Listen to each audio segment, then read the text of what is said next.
That sounds pretty good. I don't know. The bar where the party's going on the 3 tons.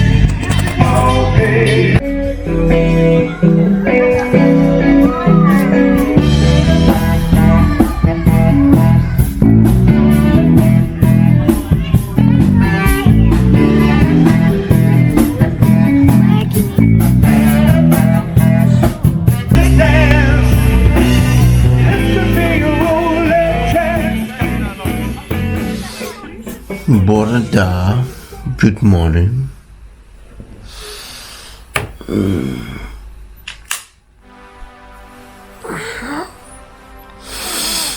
Would you like to see the castle today?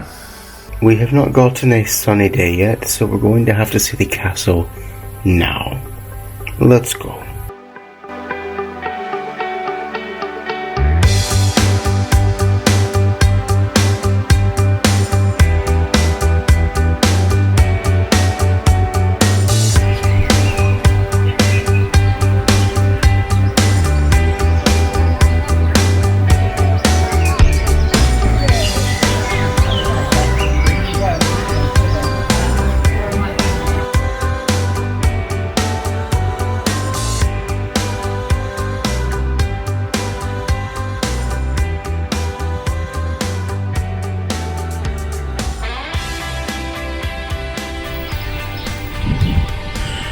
Let's go in.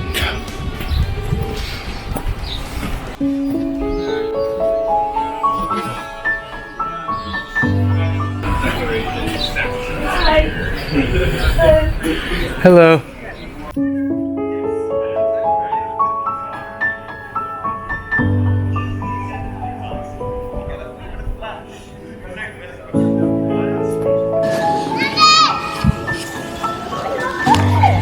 Hi.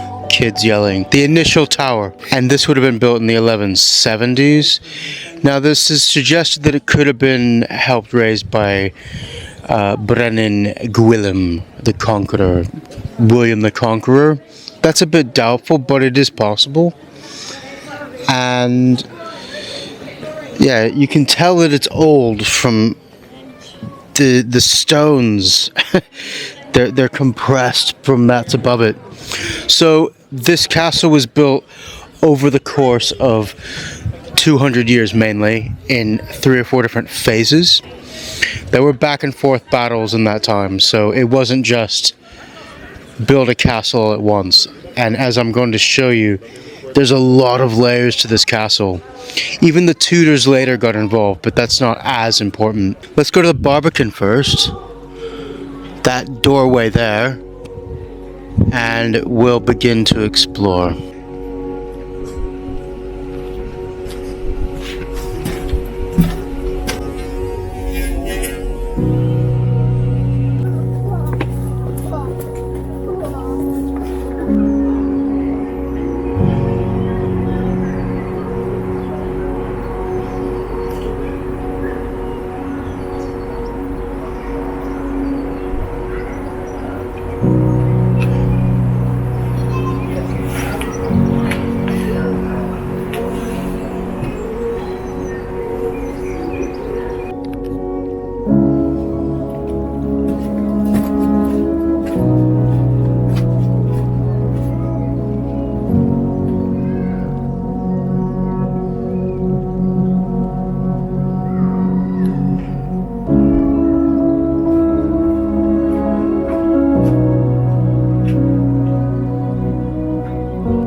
Look at how ornate the arch is up yonder there.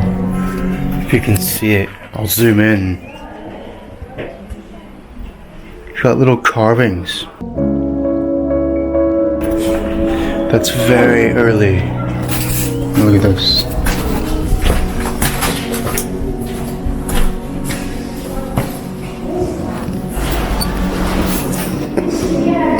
The inner hall of the older tower. Obviously the roof didn't make it.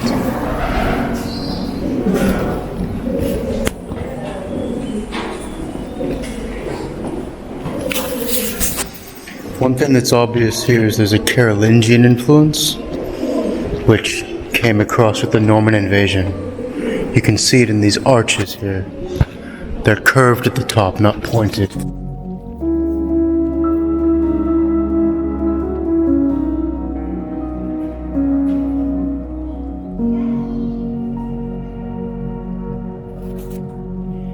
That's before the Middle Eastern influences came over with the Crusades later on.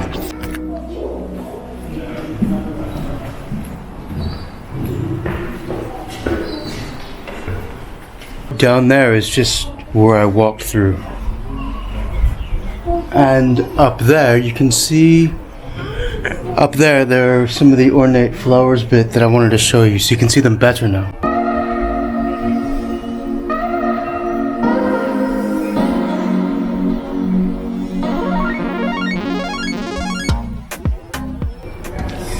It's quite ornate, and it took a lot of skill in those days to do that. Let's go up there.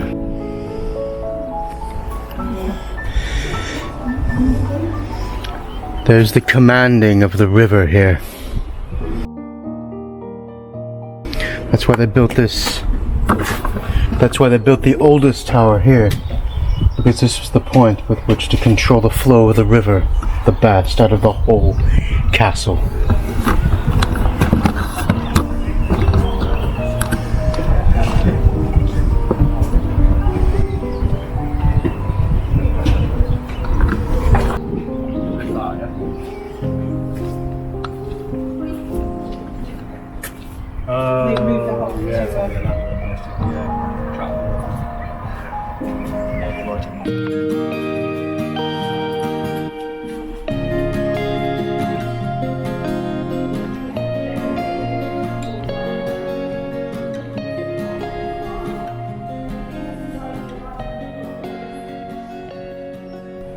So we just went through an older bit, and now we're in a later bit that was partially constructed within the older bit in the 13th century this was. And you can see that they used the older bit in everything they did because they didn't want to throw it away. And they built it on the side of the older bit and included it in the same building.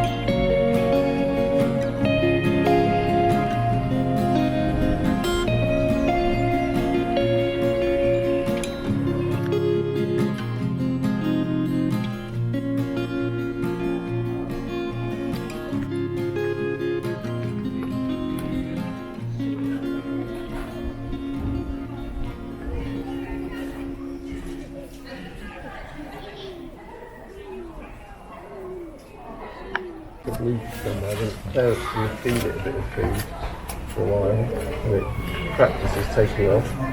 We'll feed it a bit of food, a bit more practice. More food, more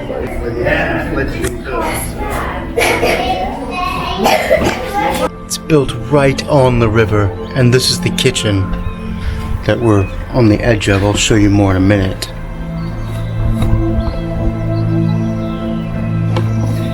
Very defendable. Look at this beautiful window.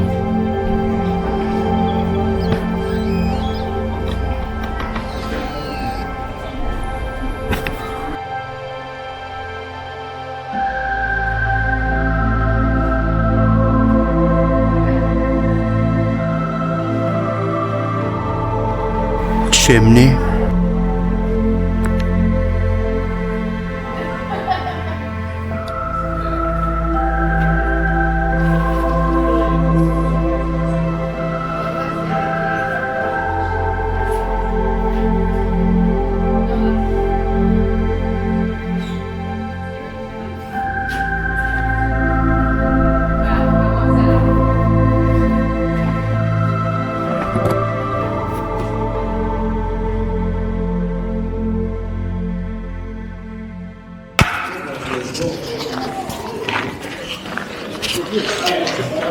This is the main banquet hall where they would be feasting and entertaining their guests. You can see 3 doorways. The middle one, well, these are all service related for people to come and serve the nobility. The middle one goes down to the kitchen. And then you see this tower here. This was built by Gynnim Roger Bigod, and he just wanted a private tower to himself. Nice style. But that door is closed, so I can't show you that, but you can see it from here. And then we've got the cellar, the wine cellar and such. I'll take you down there and see what I can have a view of. Here, have a look at this now.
Fe'n hyn oedd yn caro y gwinoedd. Ti'n gallu gweld o'r to fod nhw'n defnyddio technolegau fod yn ar y pryd.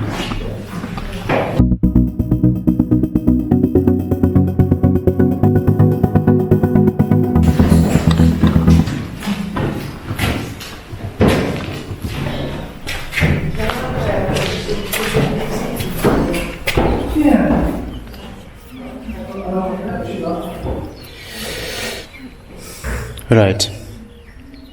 You'd be surprised how useful Welsh comes in handy when you want to clear a room. Now I've got the room to myself. You can see what it is like. Sort of. It's a bit dark as you would expect a cellar to be.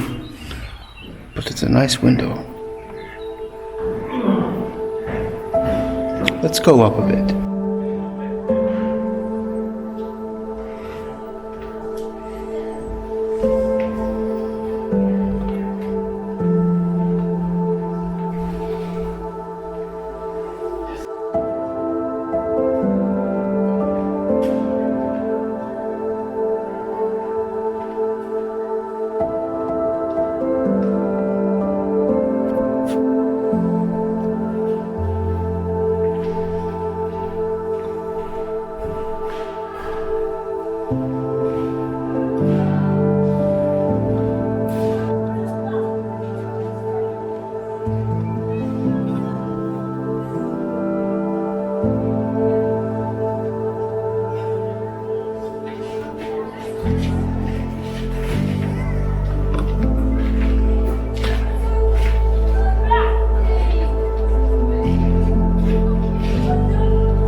There are so many layers to this castle.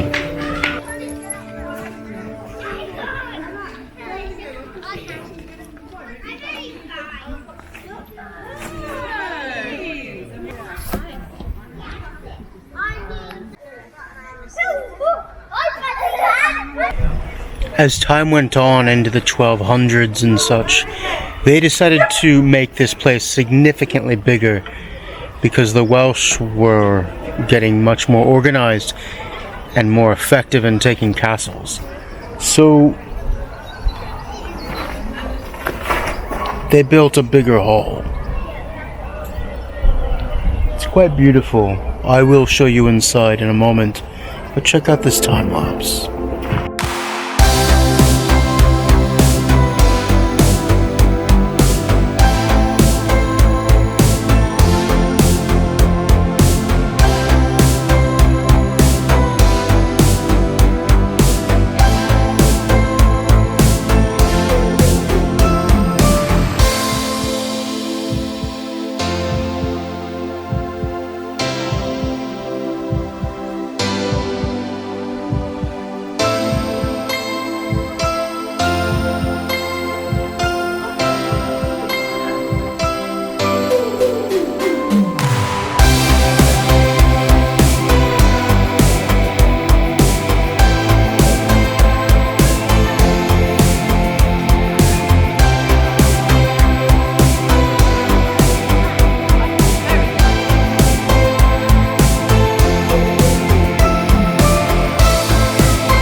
You can see the different colors behind me. That's because this Bailey bit was built in more than one phase. It was built earlier on towards the end of the 11th century, smaller, but towards the time of Llywelyn the Great, when Wales was reconquering its country, the invaders built another phase, and you can see the different colors of rock differentiating the periods. This difference in color just goes to show you how long the struggle between the native Britons, the Welsh, and the invading Anglo-Norman kingdom was. Here, I'll show you some bits of what's it like inside the place.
we have what we think is the oldest secular internal adornment or decoration to a human construction in Britain, which is quite significant. This is from about the year 1100, and you can see it up there. That is the oldest adornment. Well, these are recreations, but that is what it is. And this used to be there used to be two massive bows or arches, and in the middle there would have been a column. I forget the name of the type of column that these were, but it was the kind of the end of the Carolingian Renaissance era of... Here, I'll show you. They have a... So you can see there would have been two here, and all that's left is these. So we just have a skeleton of what was in this place, and it's still fantastic.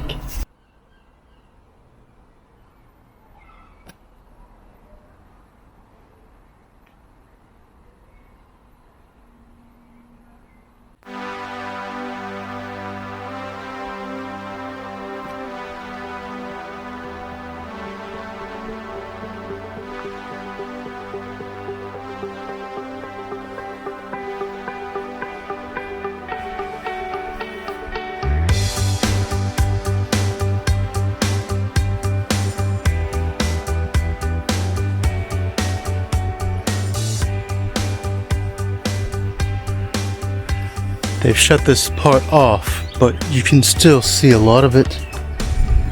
Here, there's a round bit up there that on the rampart. That's interesting. That looks like a later development. But this bit down here looks quite old. And you can see that there's different layers of history here. And this is extending out to control what would have been a weak spot originally. The bend in the river, but they clearly wanted to control that, and they did.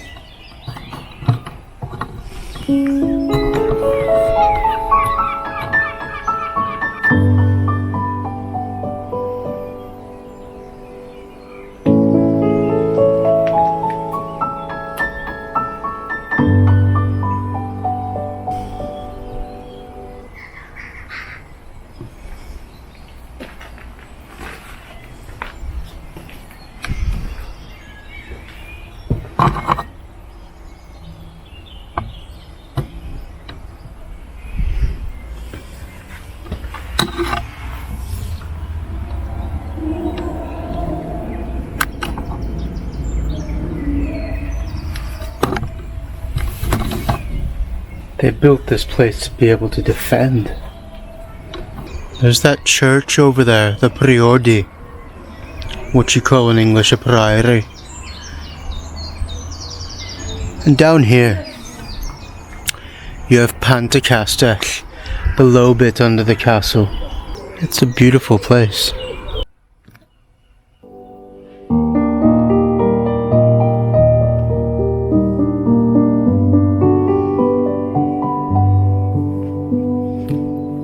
Well, I don't have much time to show you much else, but look at this bench. It's very ornate. That's beautiful. A lot of work went into that bench, and I hope that I've shown you enough of this castle, and maybe I could have done a bit more research, but it was just more of a holiday going out, and I wanted to relax a bit and take you with me. This is a beautiful arch here. Flowers growing.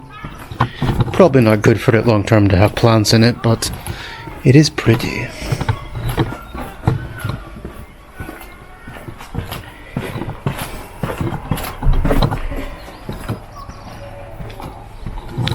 I can see why so many people have painted this over the centuries. And Abbotty Tyndale to the north, which I'm sorry I didn't get to. The weather, and there's no buses on Sundays or bank holidays, which that's the days that I chose to be my primary. That's the days that I chose to be my primary voyage. Another arch. You see how many arches you have to get through to get to? I mean, who could have ever taken this castle? It's astounding what they built in those days with so little compared to us technologically. And the time is for me to close up in the castle now, like these people.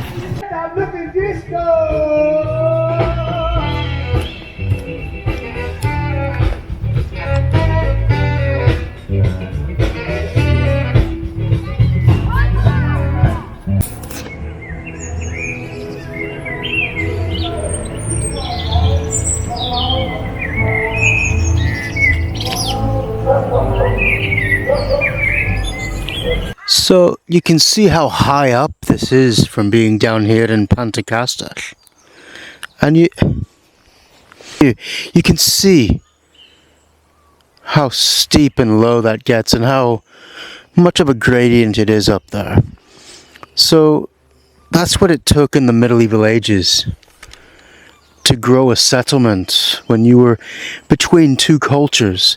And that's really what makes Casgwent really special in many ways. It is between two cultures. And it's on our side, not theirs, but it's always going to have that influence of having that dual heritage and that Norman French heritage especially, which is, it's not really quite English, is it?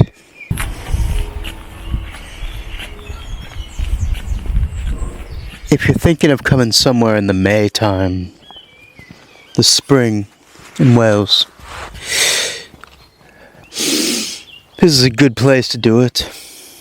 I've seen so many flowers on this journey. It's been very pleasant. There's some orchards down there.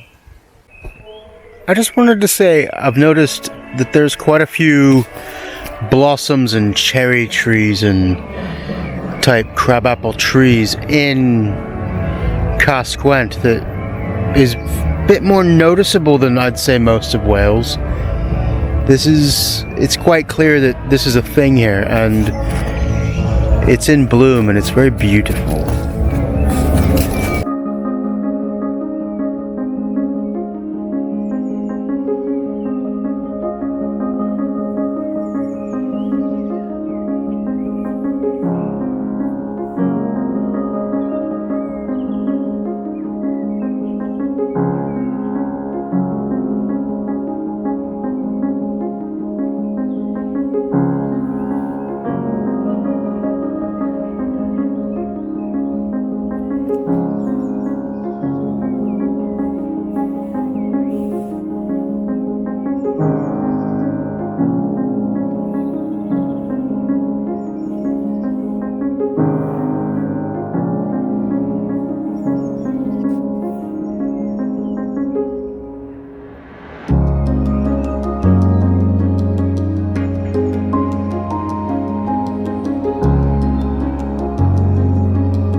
More flowers in bloom around the castle walls in the back.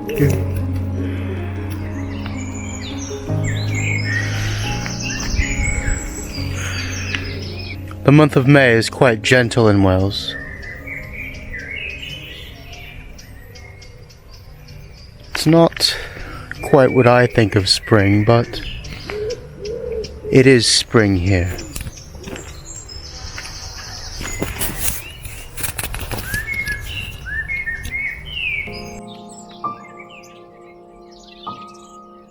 Such a beautiful path.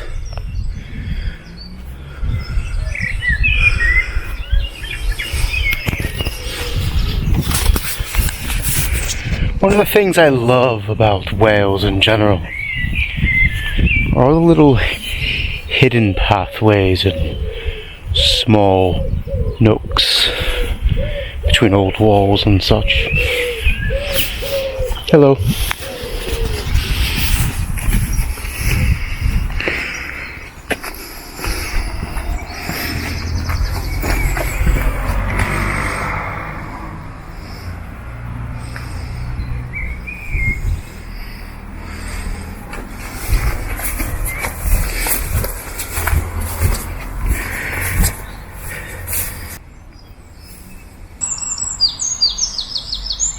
Look at more of those fine buildings. There are so many of these beautiful gems sprinkled around this small town. And this that they're at the head of is Pant y Castell. I'll turn you around quite ruggedly. So you can see, there's the castle in the distance. And this would have been quite a big ditch in its day, but this was partially man-made and partially natural already. There was a geographic sedimentaire and drainage basin from the Avon Gwy. But you can imagine that you're not going to just walk up to this and take it. And this security of having this natural amddiffynfa, this natural defensive place. This made this able to grow in relative security compared to many places at the time. From the standpoint of the invaders' mind, this was a colonial settlement, though the Welsh did have significant influence upon it later, certainly. That cannot be understated. I can certainly understand why people want to live here. It's fresh. I get the feeling that some people here today take pride in that Welsh being pushed out, and that's a bit worrying, but I do see as well that from the people that I've spoken to that are Welsh, there is a pride in being Welsh. I've seen a few protest stickers about which suggest a strong Welsh identity, which is good. Whatever your politics, I'm not getting into politics, but look at this. So many of the greatest, or not greatest, but most significant in terms of size of early architectural structures in Wales are those which have been imposed, and so many of our settlements have grown up around those. Now that's not different to many countries in the world, but what is different is that we don't celebrate as many of our own people, and I haven't seen... Now, I have to commend that the Welsh language is present. I have heard a couple people speaking it, actually, if I am correct. It was at a distance. Being a Welsh speaker, I do take heart to that. It's encouraging. But we don't see a sentiment that we understand that they were invaders. And that's quite odd, that these people who built these structures were not the Welsh. And I think that should be made a bit more obvious. This Pant y Castell extends quite a far bit down, around and below the castle. It's quite a feat. Oh yes.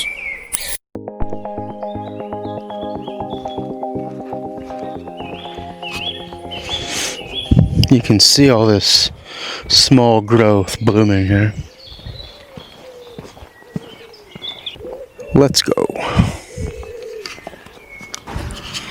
That's a solid cannon there. It's pulled off a battleship or a ship of some kind. Here, have a couple looks at it, and then I'll walk up and through the arch, and I'll sit on one of these tables and talk with you a bit about the town. This is actually a captured cannon from a German submarine. How about that?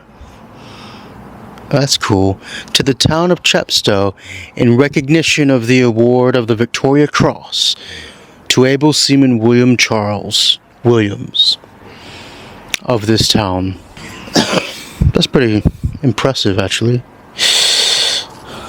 This is a German cannon. from a submarine.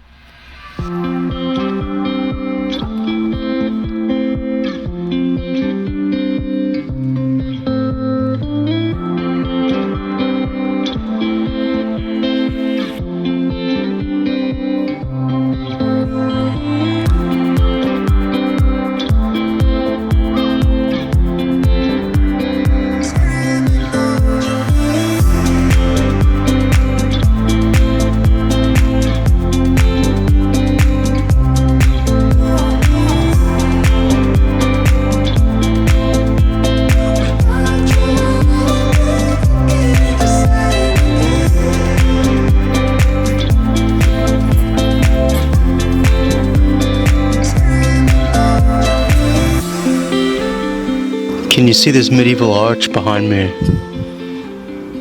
That's pretty cool.